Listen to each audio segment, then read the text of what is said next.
Everyone, let me explain the importance of transitioning in writing by explaining how important it is in your everyday movements. If you're on the fourth floor of a department store and the elevator breaks,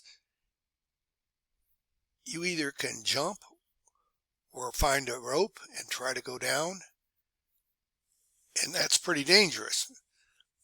But that's why they have steps.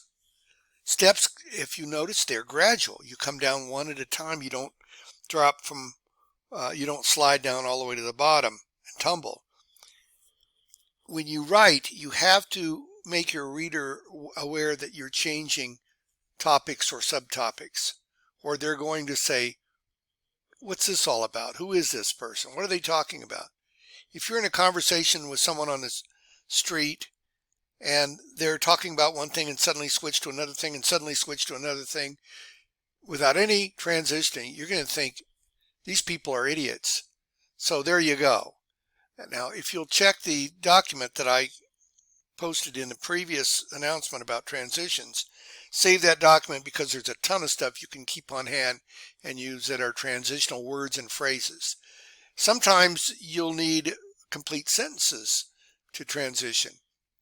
One of the best transitions I ever heard was in a documentary about the Civil War where they were talking about General Grant. And one of the soldiers says, yeah, he may be all that, but he ain't met Bobby Lee yet, meaning Robert E. Lee.